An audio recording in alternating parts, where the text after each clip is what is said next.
This is Radio Taiwan International.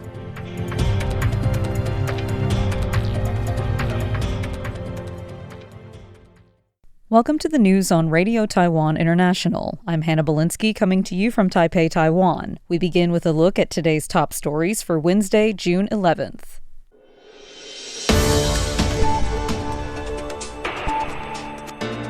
Delegation from French National Assembly's Taiwan-France Friendship Group visits Taiwan. Taiwan rice exports soar amid Japanese shortage, and applications open for new social housing, foreign residents not eligible.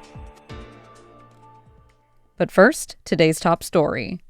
Marie-Noëlle Battistel, French National Assembly deputy and chair of the Assembly's Taiwan-France Friendship Group, led a delegation to Taiwan this Sunday, meeting Mainland Affairs Council Chairman Chui-cheng on Tuesday. Chiu is one of several officials meeting with the delegation during their 6-day trip, including the president and foreign minister. Addressing the delegation, Chiu said that Taiwan prioritizes maintaining peace, stability, and prosperity in the Taiwan Strait and is open to dialogue and exchanges with China. He expressed his hope to learn from France's experience in preventing foreign interference and political infiltration, in addition to deepening bilateral relations with friendly countries to safeguard freedom, human rights, and democratic values. Battistel said that in 2021, France overwhelmingly passed a resolution supporting Taiwan's international participation. They have continued to publicly express their support for Taiwan's participation in organizations such as the WHO. The French Parliament also approved a 2024 to 2030 military programming law in 2023 in which France promised to defend freedom of navigation in the Indo-Pacific. Battistel emphasized that protecting Taiwan is protecting the world. Taiwan's rice exports to Japan have surged amid a domestic rice shortage, drawing coverage from major Japanese media such as NHK and Kyodo News. From January to May 2025, Taiwan exported over 7,500 metric tons of rice to Japan, more than 6 times the volume during the same period in 2024 and already double last year's total. The Agriculture Ministry expects the full-year exports to exceed 10,000 metric tons, marking a 5-year high. Speaking at the legislature on Wednesday, Agriculture Minister Chen Junji confirmed that the ministry plans to enhance regional rice brands' visibility. He says that currently exported rice is simply labeled produced in Taiwan, but adds that in the future, regional characteristics of Taiwanese rice will be highlighted. This was in response to DPP legislator Cho Yi-ing's concern that current packaging labels make it difficult to identify the variety or the region in Taiwan where the rice originated, urging the ministry to support branding initiatives so that high-quality rice from local regions can gain international recognition. KMT legislator Lin De-fu points out that Japanese consumers might revert to local rice once prices stabilize and Taiwan's rice export boom could be temporary. Minister Chen responded that the ministry aims to make Taiwanese rice exports to Japan a long-term strategy and will endeavor to build a sustainable supply chain and target Japan's premium rice market. The National Housing and Urban Regeneration Center has opened applications this week for the first round of central government-built social housing. Applications are open online until July 8th for 1,470 units in Taipei, New Taipei, Taoyuan, and Kaohsiung. With many foreign residents in Taiwan, including migrant workers, international students, foreign spouses, and new immigrants, facing challenges finding rental apartments, some have expressed interest in applying. However, HURC says that social housing is only open to Taiwanese citizens aged 18 and above. HURC's Asset Management Department Deputy Director Wei Yalan explains that foreign nationals without Taiwanese ID cards, including permanent residents, are not eligible. However, Taiwanese applicants with foreign or stateless family members must include proof of those members' residency status as part of their application. For foreign residents needing housing support, Wei encouraged turning to organizations such as the Cui Mama Foundation and legal rental platforms. With the ongoing U.S. sanctions, Huawei has to rely on Chinese manufacturers for production. Chinese state media, People's Daily, published an exclusive interview Tuesday with Huawei founder Ren Zhengfei, who admitted Huawei's chips currently lag behind the United States by 1 generation. Experts say the gap stems from U.S. sanctions that cut Huawei off from Taiwan's TSMC. Huawei was formerly its second largest client, but now relies on Chinese manufacturers whose lower yield rates have led to a widening technology gap. Addressing questions about external blockades and pressure, founder Ren stated that there is no need to dwell on difficulties and says Huawei will move forward step by step. On the U.S. Commerce Department's warning about risks of using Huawei's S-Zen chips, Ren says the U.S. has exaggerated Huawei's achievements.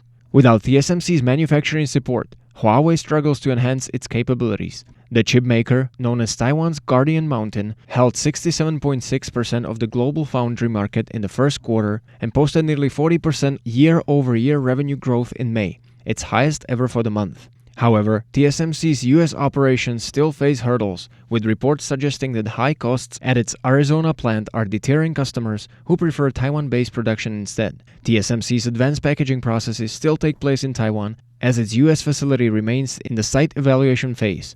The U.S.-Taiwan Business Council's chairperson Dan Silver says Taiwan should stay proactive in boosting economic cooperation with the U.S., including securing tariff reductions and resolving the long-standing impasse over U.S.-Taiwan double taxation. While TSMC expands globally, replicating its success in the U.S. will take time. Phil Laskowski for RTI News. On Wednesday, Taiwan's defense ministry reported that a total of 49 Chinese military aircraft and vessels were monitored operating around the Taiwan Strait. Of the 43 Chinese military aircraft and 6 military vessels identified, 25 aircraft were detected to have crossed the median line and its extension into Taiwan's surrounding northern, central, and southwestern air defense identification zone. The ministry says the intruding aircraft were coordinating with naval activities while conducting joint combat readiness patrols. Monitoring Chinese military activity from 6 a.m. Tuesday to 6 a.m. today, the ministry provided a timeline of events. From 6:40 a.m. to 6:40 p.m. yesterday, 24 Chinese aircraft and drones were detected over the Taiwan Strait, with 9 crossing the median line. Between 6:55 a.m. yesterday and 4:45 a.m. today, 16 additional Chinese aircraft and drones were spotted in the southwestern airspace. Another 3 aircraft were detected in the northern airspace outside Taiwan's ADIZ from 8:40 a.m. to 12:50 p.m. yesterday. The ministry assures the public that it is closely monitoring the situation. It says that air and naval patrols were deployed and land-based missile systems were ready to respond to the activities. Los Angeles Mayor Karen Bass on Tuesday imposed a partial curfew following several nights of looting and violence during protests against United States immigration and customs enforcement raids. The curfew is in place from 8 p.m. to 6 a.m. local time and affects only 1 square mile of downtown LA. It is expected to last for at least several days while Bass decides how to proceed. The LA Police Department said mass arrests have already been made since the curfew took effect. This past Sunday, 2 days after demonstrations began in LA, U.S. President Donald Trump deployed 2,000 members of the National Guard to the city. The following afternoon, he additionally deployed 700 Marines. California Governor Gavin Newsom said the move is only escalating tensions in LA and eroding public trust. Per CNN, some law enforcement officers also consider the deployment of the National Guard an overreaction that runs the risk of backfiring, as it may incite other protesters to violence. The day the demonstrations in LA began, federal agents raided 4 businesses that were suspected of employing undocumented immigrants. Similar protests have since broken out in other major U.S. cities, including New York, Chicago, Dallas, and Atlanta. Multiple arrests have also been made at ICE protests in New York, which have been mostly peaceful. The John Tung Foundation released a survey on adolescent internet use and mental health on Wednesday, revealing that approximately 5% of teenagers experienced cyberbullying in the past year.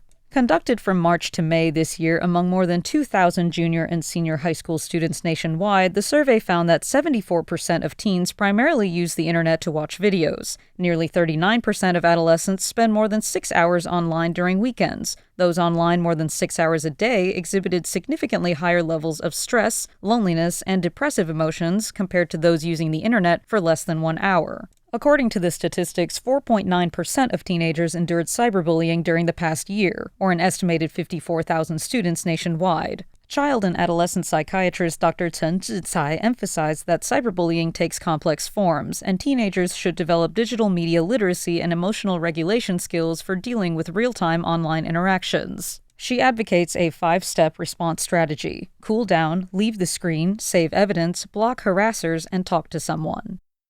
Thanks for joining me for the news. I'm Hannah Belinsky. Stay tuned for another 50 minutes of English language features brought to you by Radio Taiwan International.